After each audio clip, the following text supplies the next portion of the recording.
jeune âge, c'est-à-dire j'étais encore une toute petite fille, j'étais obligée d'être la voix de beaucoup de femmes condamnées au silence. Condamnées au silence par l'État turc du fait de la politique de négation de barbarie sur le peuple kurde. C'était des femmes généralement très actives dans la lutte contre le système de l'État turc, contre la féodalité, contre le système patriarcal et tout ça. Et d'un coup, elles arrivent dans un pays progressiste, démocratique, qui est, on dit, berceau de la démocratie, et elles se retrouvent sourdes et muettes. Parce qu'elles ne parlent pas la langue, parce qu'elles ne connaissent pas la culture, parce que, eh bien, toute cette indépendance qu'elles avaient acquis, malgré toute la pression, le poids de la féodalité, on parle de la fin des années 70, années 80, et elles arrivent dans un pays démocratique, et là, elles sont sourdes et muettes parce qu'il y a la barrière de la langue, de la culture et tout ça. Et moi, en tant que petite fille, arrivée toute petite en France, je suis pratiquement à cette époque, je parle de la région Alsace-Lorraine, je suis une des seules qui parle le kurde, qui parle le turc et qui parle le français. Donc je deviens l'interprète de la douleur de ces femmes que j'amène auprès des médecins, des assistants sociaux. J'essaye, en tant que petite fille, d'expliquer ce qu'elles me disent d'expliquer, souvent des mots, des déclarations qui sont lourdes de sens pour moi en tant que petite fille. Mais voilà, je suis devenue leur porte-voix. J'avais à peine 8-9 ans. Donc j'ai commencé, on peut dire, ma lutte féministe à cet âge-là, sans vraiment me rendre compte que voilà, je faisais quelque chose d'important. Je râlais un peu, parce qu'il fallait, au lieu d'aller jouer, il fallait que j'aille. Et souvent, j'étais témoin de souffrances qu'elles avaient endurées, qui dépassaient mon entendement, mon degré de pouvoir supporter. Mais j'étais obligée d'expliquer. Et souvent, il y avait des médecins qui me disaient « Mais non, à ton âge, tu ne devrais pas être là, tu ne devrais pas nous raconter ça. » Mais il n'y avait pas d'interprète. Voilà. C'était soit les laisser dans la souffrance toute seule, soit moi prendre sur moi et expliquer tout ça. Et il m'est arrivé souvent de faire des cauchemars la nuit après, de pleurer toute seule en pensant à ce qu'elle avait raconté. Ou je me rappelle d'une femme qui avait été en détention dans la prison de Diyarbakir dans les années 80, juste après le coup d'État, et qui portait sur son corps les traces des tortures subies. Et donc, je me rappelle avoir, pendant des semaines, vu dans mes rêves, dans mes cauchemars, et arriver au final, au bout de quelques jours, dans mon sommeil ou dans mes rêves, à la soigner. Donc voilà, c'est comme ça que j'ai commencé. Et après, bien sûr, en acquérant un petit peu de savoir ou en donnant un peu de sens au pourquoi de l'exil, pourquoi ces gens sont réfugiés, pourquoi ces femmes et ces hommes, parce que ce n'était pas que les femmes que j'accompagnais, il y avait aussi les hommes, pourquoi toutes ces souffrances. Et par la suite, il a fallu aussi parler de ceux qui luttaient, de ceux qui étaient dans les prisons, qui étaient en train de résister, des enlèvements, les disparitions en garde à vue, les meurtres à hauteur soi-disant inconnue, mais nous savions que c'était les forces paramilitaires de l'État turc qui faisaient. Et il fallait après expliquer tout ça. Donc acquérir un langage politique, ce qui n'était pas facile. Souvent, j'écrivais, on me disait de traduire, je traduisais des tracts avec mon langage d'enfant. Et ça faisait rire en même temps que ça faisait pleurer les gens qui le lisaient. Parce que c'était avec un langage d'enfant. que je traduisais. Et ces gens-là, beaucoup que je continue à voir, me disent souvent que on a mis sur ton cœur, sur ton dos, trop de poids que toi, tu ne pouvais pas supporter, mais on n'avait pas d'autre choix. Comme je viens de le dire, ils étaient sourds et muets, quoi. Comme la plupart des réfugiés, des exilés qui viennent. Souvent, on veut pas d'eux, mais c'est pas par gaieté de cœur qu'on quitte tout et qu'on vient dans un autre continent, dans un autre pays. À la date où nous avons fêté la révolution du Rojava, c'était aussi le 99e anniversaire du traité de Lausanne.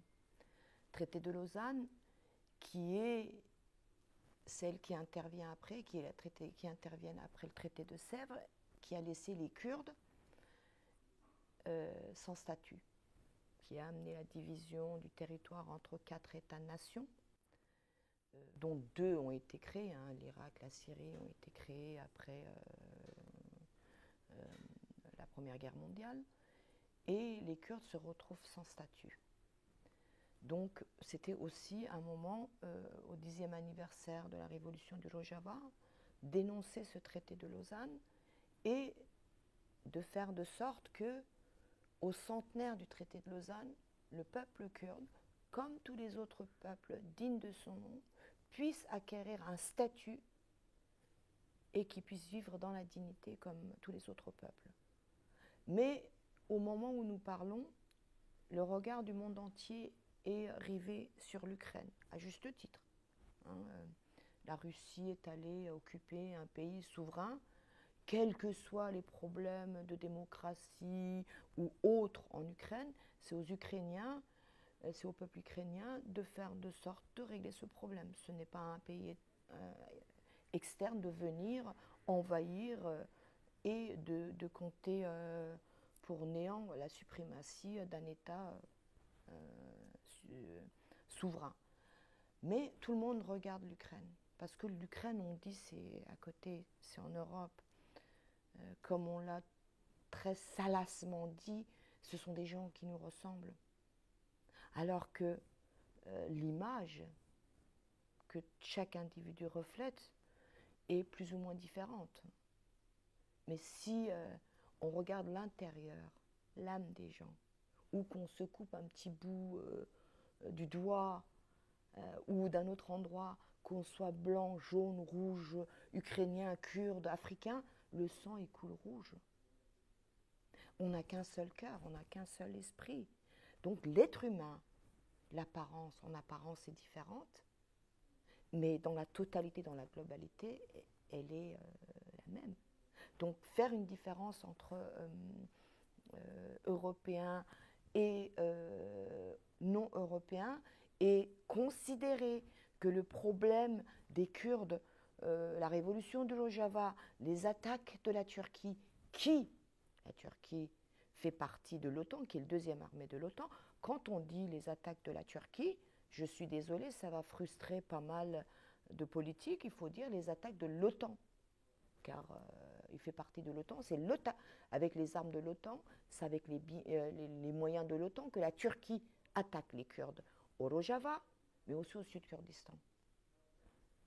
Des centaines de civils ont été tués. La Turquie utilise des armes chimiques. Et là, il y a 2 jours, il mène des attaques ciblées. Ces derniers temps, des dizaines de combattants ont été tués dans des attaques ciblées menées par des drones turcs. Il y a encore 2 jours, Jihan Tololdan, qui était une des commandantes, qui était la commandante de l'opération de Barros, le dernier bastion de Daesh, en 2019, a été tuée dans une opération ciblée de l'armée turque avec 2 autres de ses camarades. Il y a encore quelques jours avant ça, d'autres ont été tués. Des gens, des commandants, des commandantes qui ont combattu Daesh sont tués un à un dans des opérations ciblées par la Turquie.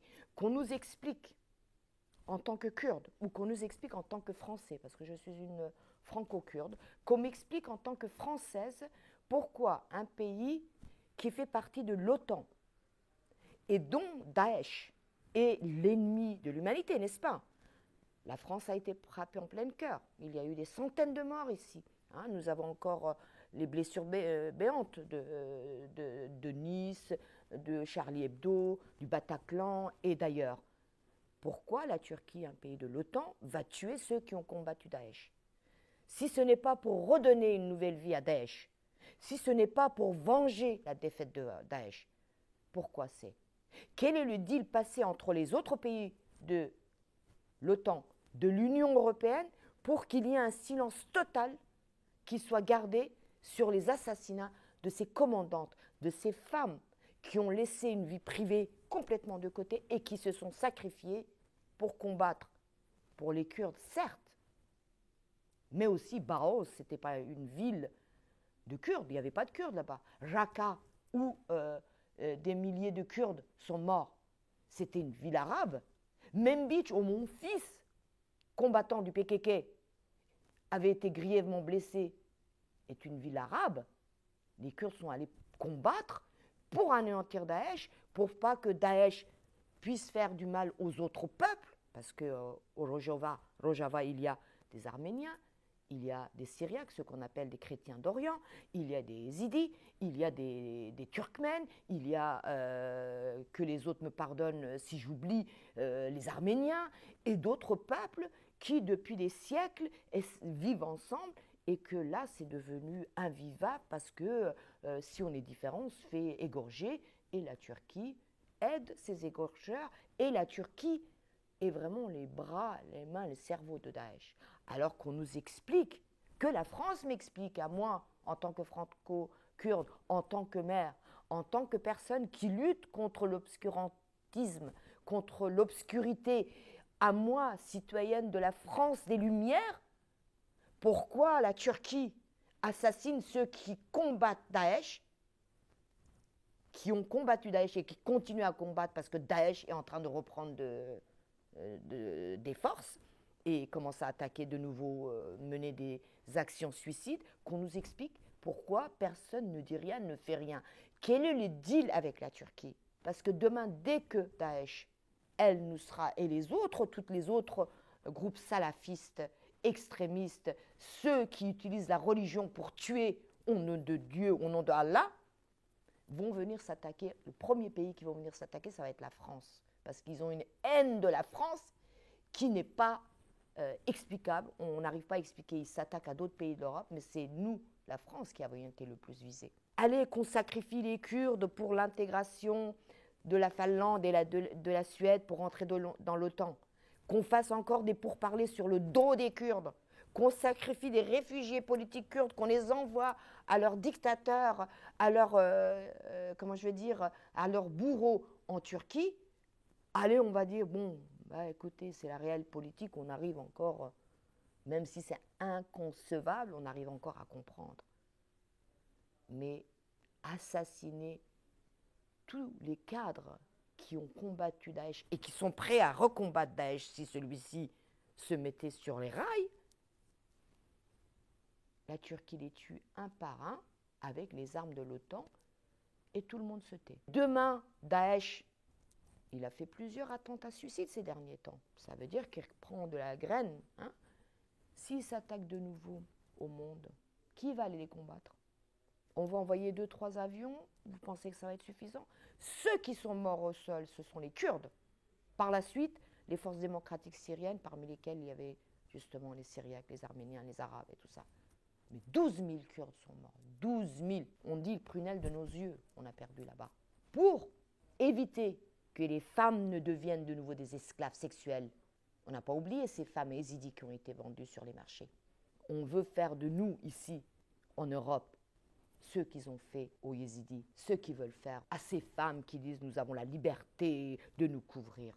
Je m'habille, je me couvre comme je veux, mais il y a nulle part dans le Coran, je mets tous ceux qui se disent avoir lu, interprété le Coran, de me dire qu'il y a un moment donné, c'est écrit qu'on doit mettre un habit noir, se couvrir, la beauté que Dieu, que Allah nous a donnée. C'est écrit dans tous les livres, dans tous les codes des peuples du monde entier qu'il faut être habillé décemment.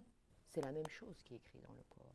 Et c'est ça qu'on veut, contre cela que nous combattons, les nôtres ont combattu, et qu'actuellement nous nous faisons tuer, nous nous faisons massacrer par l'OTAN. Je le souligne. La Turquie de l'OTAN. Et tout le monde est silencieux. Et ça, ce n'est pas acceptable, ce n'est pas tolérable, ce n'est même pas aux Kurdes de poser la question. C'est aux Français, c'est surtout aux Françaises de dire ces femmes qui sont à des dizaines de milliers de kilomètres, qui ont combattu, les plupart sont mortes pour nous.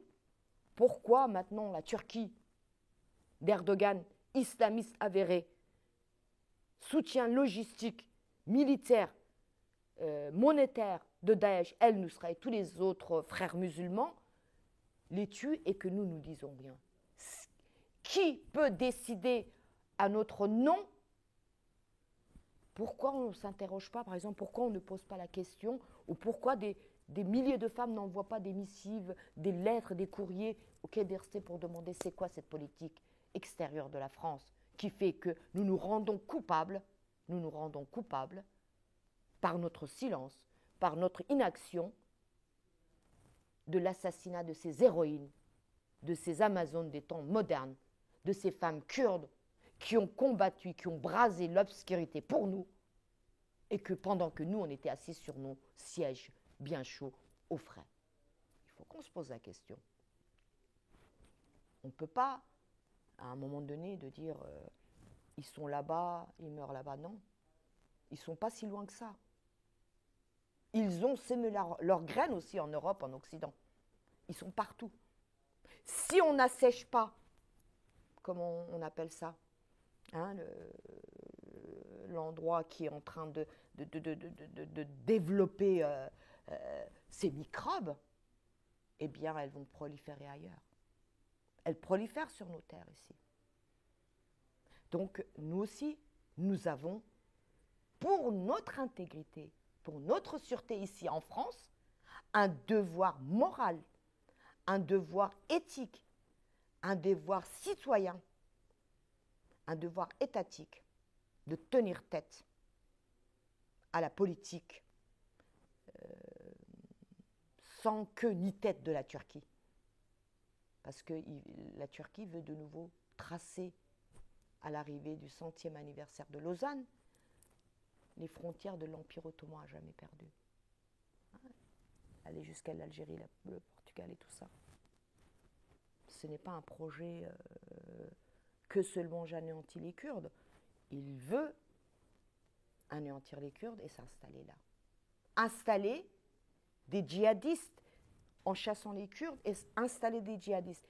Imaginez, actuellement il y a quelques milliers de djihadistes. Imaginez tous les djihadistes que la Turquie va installer une fois qu'il aura chassé les Kurdes. Déjà là, il nous fait des chantages tous les jours. Imaginez, au moindre petite réaction contre la Turquie ou au moindre petite contestation contre la Turquie, il va nous envoyer ces barbares.